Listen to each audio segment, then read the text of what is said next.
Good morning student. Holi के बाद आज ये हमारी नेक्स्ट क्लास है। आज हम इसके अंदर C++ टॉपिक में क्लास के टॉपिक को कंटिन्यू करते हुए, लास्ट क्लास में आपको याद होगा मैंने आपको 4 मेथड्स बताए थे, विदाउट रिटर्न, विदाउट पैरामीटर। उसके आगे आज हम काम करेंगे विदाउट रिटर्न और विद पैरामीटर वाले फंक्शन पे। पहले हम इसी की बात करते हैं। सबसे पहले हम लोग क्या करेंगे, 2 हेडर फाइल लगाएंगे, क्लास बनाएंगे। क्लास बनाने के बाद आप अपने प्राइवेट वेरिएबल्स को डिक्लेयर करेंगे A, B और C। उसके बाद आपने पब्लिक एरिया में अपने मेथड्स को डिफाइन करना होता है। आपने क्या किया, विदाउट रिटर्न एक मेथड लिया जिसका नाम है यहाँ पे सम। उसके अंदर आपने क्या किया, यहाँ पे 2 पैरामीटर पास किए, इंटीजर I, इंटीजर J नाम के 2 पैरामीटर। अब इन पैरामीटर्स में जब आप इसको कॉल कराएंगे तब ये वैल्यू रिसीव करके लेकर के आएंगे, और क्या होगा, I की वैल्यू A में पहुंच जाएगी और J की वैल्यू B के अंदर पास हो जाएगी। फिर आप इन दोनों को क्या करेंगे, ऐड कर देंगे। ऐड करने के बाद जो आपका रिजल्ट पहुंचेगा वो कहां पहुंचेगा, C के अंदर पहुंचेगा। और जब आप इस फंक्शन को कॉल कराएंगे वैल्यू उस टाइम पर आएगी, इस बात का आपको ध्यान रखना है। देन आपने सेकेंड मैथड बनाया, ये विदाउट रिटर्न, विदाउट पैरामीटर है, और इसमें आपने A, B और C तीनों वेरिएबल्स की वैल्यू को डिस्प्ले करा दिया है। अब मेन मेथड की तरफ चलते हैं। मेन मेथड में हमने ABC नाम की क्लास है, इस क्लास का एक ऑब्जेक्ट बनाया, क्लियर किया। क्लियर करने के बाद आप मेथड्स को 1 बाय 1 कॉल करते हैं। डिपेंड करता है आपने कौन सा मेथड पहले कॉल किया। h1.show आपने 2 पैरामीटर्स की वैल्यू पास करी, 10 और 20। 10 वैल्यू कहाँ पहुँचेगी, I के पास पहुँचेगी। 20 वैल्यू कहाँ पहुँचेगी, आपकी J के पास पहुँचेगी। I की वैल्यू जो 20 थी वो A में रिसीव हो गई, जो J की वैल्यू, I की वैल्यू 10 थी वो A में रिसीव हो गई, J की वैल्यू B के अंदर रिसीव हो गई। दोनों को ऐड किया, वैल्यू C में पहुंच गया 30। कंपाइलर वापस आपका यहाँ पहुंच जाएगा। कंपाइलर हमारा लाइन बाय लाइन एग्जीक्यूट करता है, वो आगे मेथड्स को एग्जीक्यूट करने के लिए जाएगा। उसने देखा कि h1.show नाम के फंक्शन को कॉल किया गया है, फंक्शन पर पहुंच जाएगा। उसके बाद लाइन बाय लाइन फंक्शन को एग्जीक्यूट करेगा, A नाम के वेरिएबल की वैल्यू डिस्प्ले करेगा, B की और C की, इन तीनों की वैल्यूज को वो डिस्प्ले करा देगा। डिस्प्ले कराने के बाद आपका जो फाइनल आउटपुट आने वाला है वो कुछ इस फॉर्मेट में आएगा, A = 10, B = 20 और C = 30। इसमें हमने सिर्फ इतना देखा कि हम विदाउट रिटर्न और विद पैरामीटर फंक्शन को कैसे यूज करते हैं। अब आते हैं हम लोग सेकंड नंबर पर, क्या, with return without parameter function. Same condition रहेंगी, 2 हेडर फाइल लगाएंगे। क्लास का नाम इस बार मैंने XYZ ले लिया, जिससे आपको ये पता चल जाए कि ऐसा कोई भी ज़रूरी नहीं है कि आप हमेशा क्लास का नाम ABC ही लें। आपकी मर्जी पर डिपेंड करता है आप क्या नाम लेना चाहते हैं। आपने XYZ नाम का क्लास लिया, प्राइवेट के अंदर आपने वेरिएबल डिक्लेयर कर दिए, पब्लिक एरिया में आपने without return, with return, without parameter वाला फंक्शन डिक्लेयर कर दिया।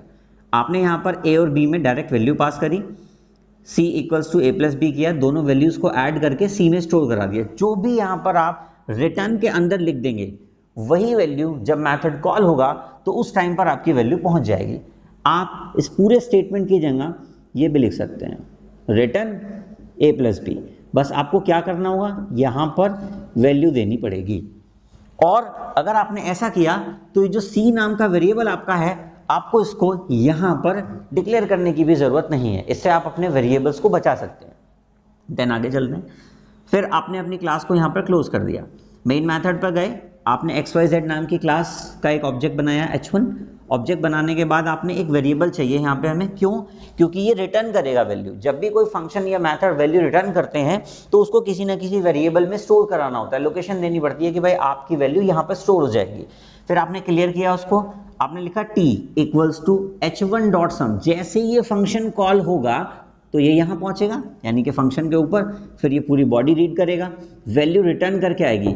वैल्यू जैसे रिटर्न करके आएगी वो यहाँ पर आएगी, और रिटर्न करने के बाद वो T के अंदर स्टोर करा दी जाएगी। देन उसके बाद आपने अपनी T की वैल्यू को डिस्प्ले करा देना है।